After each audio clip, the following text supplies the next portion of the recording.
Hello बच्चों, ठीक हो? तो आज हम क्लासिफिकेशन ऑफ एलिमेंट का लेक्चर नंबर 2 पढ़ेंगे in your favourite channel Rajesh Prajapati chemistry classes में। तो लेक्चर 1 में हमने डिस्कस किया था ionization energy.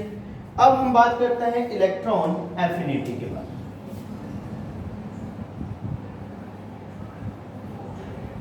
Electron affinity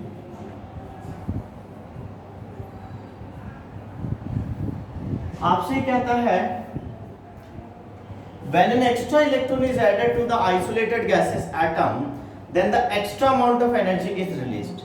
When an extra electron is added to the isolated gases atom, then extra amount of energy is released is known as electron affinity.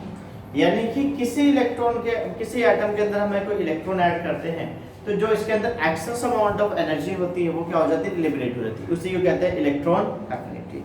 ये ज्यादा कोई term इतना डिफिकल्ट नहीं है। जैसे कि अगर हम बात करते हैं इसके नोट में,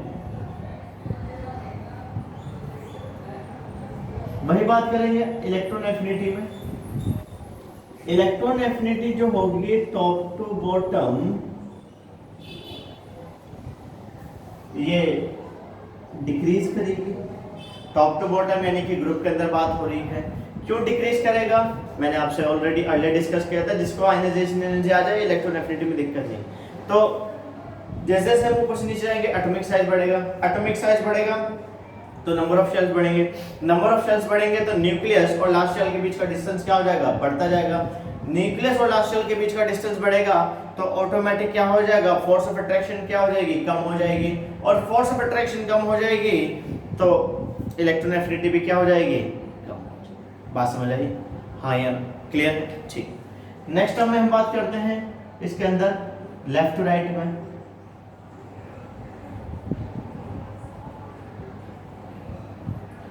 जब हम लेफ्ट टू राइट की बात करते हैं तो लेफ्ट टू राइट में इलेक्ट्रॉन एफिनिटी इंक्रीज हो जाती है, बढ़ जाती है।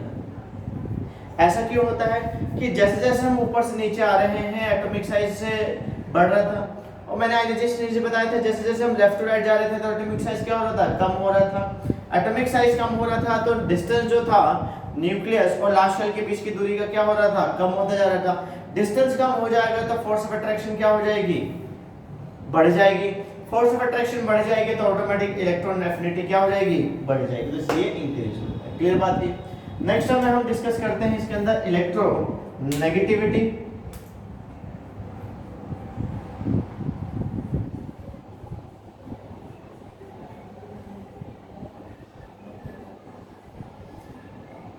इलेक्ट्रोनेगेटिविटी ये कहता है the tendency of an element to attract the shared pair of electron towards itself is known as electronegativity. यानी किसी एलिमेंट की ऐसी टेंडेंसी जो शेयरिंग वाले इलेक्ट्रॉन को भी अपनी तरफ अट्रैक्ट कर रहा है, that is known as the electronegativity. कैसे है जरा एक बार देखिए। मान लीजिए मेरे पास हाइड्रोजन है, इसका बैलेंस इलेक्ट्रॉन 1 हुआ। दूसरा मेरे पास हैलोजन है, इसके वैलेंस इलेक्ट्रॉन 7 है।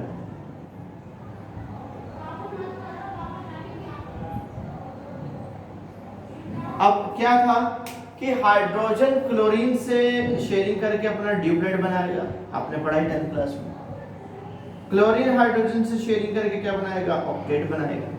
अब ये जो शेयरिंग वाले इलेक्ट्रॉन हैं ये आने चाहिए थे क्या, दोनों के बीचों बीच, क्योंकि वो भी शेयर कर रहा है, ये भी शेयर कर रहा है, यानी कि हाइड्रोजन भी शेयर कर रहा है और क्लोरीन भी शेयर कर रहा है। लेकिन ऐसा नहीं हुआ। जो क्लोरीन था वो बहुत ही चालाक एलिमेंट था। उसने मौका देखा कि हाइड्रोजन सुस्त पड़ गया है तो उसने टोटल सारा इलेक्ट्रॉन अपनी तरफ खींच लिया। यानी कि अगर देखा जाए तो कुछ इस तरह से देखेगा, HCl, यानी कि जो शेयरिंग वाले इलेक्ट्रॉन जो बीचों बीच आने चाहिए था, थोड़ा और डिस्टेंस दे देता हूं और क्लियर हो जाए। ये लीजिए, जो इलेक्ट्रॉन शेयरिंग वाले दोनों के बीचों बीच आने चाहिए थे, कहां चले गए, क्लोरीन की तरफ। अब क्लोरीन की तरफ चले गए तो इसी वजह से क्लोरीन पे क्या हो गया, स्लाइड नेगेटिव चार्ज एक्वायर कर रहा है और हाइड्रोजन का स्लाइड पॉजिटिव चार्ज। तो मैंने यही कहा था इलेक्ट्रोनेगेटिविटी के अंदर the tendency of an element to attract the shared pair of electron towards itself.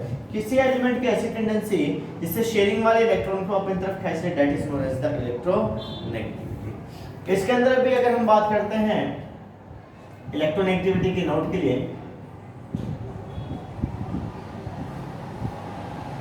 तो अगर हम बात करते हैं इलेक्ट्रोनेगेटिविटी के नोट में top to bottom, top to bottom क्या होता है, ये भी घटेगा। रीजन वही है, ऊपर से नीचे जाओगे साइज बढ़ेगा तो आसानी से क्या हो जाएगा, इलेक्ट्रॉन लूज हो जाएगा, और जो आसानी से इलेक्ट्रॉन लूज हो जाता है उसमें मेटलिक कैरेक्टर बढ़ता है, तो नॉन मेटलिक कैरेक्टर क्या हो जाएगा, कम। क्लियर बात। तो अब दूसरी बात करते हैं इसके अंदर लेफ्ट टू राइट की। लेफ्ट टू राइट बढ़ेगा, ये आपको पता है। लेफ्ट टू राइट क्यों बढ़ेगा, क्योंकि एटॉमिक साइज क्या हो रहा है, बढ़ रहा है। एटॉमिक साइज मतलब left to right sorry atomic size क्या होता है, डिक्रीज हो रहा है। नंबर ऑफ शेल्स क्या हो रहे हैं, पास हो रहे हैं। डिस्टेंस क्या हो रहा है, कम हो रहा है। डिस्टेंस कम होगा तो क्या होगा, फोर्स ऑफ अट्रैक्शन क्या हो जाएगा, बढ़ जाएगा। फोर्स ऑफ अट्रैक्शन बढ़ जाएगा तो ऑटोमेटिक इलेक्ट्रॉन को हटाने के लिए मुसीबत आती है, तो इसलिए इलेक्ट्रोनेगेटिविटी बढ़ जाएगी। चलिए फिर हम बात करते हैं fluorine is most electronegative element. Fluorine सबसे ज्यादा इलेक्ट्रोनेगेटिव एलिमेंट। क्लियर है। बात करते हैं कि chlorine is most electro affinity element. अब क्लोरीन इलेक्ट्रो एफिनिटी एलिमेंट है, फ्लोरीन इलेक्ट्रोनेगेटिव एलिमेंट है। क्लियर बात है इसका, हाँ या ना, स्क्रीनशॉट ले लीजिए। चलिए, तो आज हमने इलेक्ट्रॉन एफिनिटी और इलेक्ट्रॉन नेगेटिविटी के बारे में डिस्कशन किया था। नेक्स्ट क्लास में हम कुछ और डिस्कशन करेंगे। आगे को चैनल देखते जाइए, लाइक और सब्सक्राइब करना ना भूलें। नमस्कार।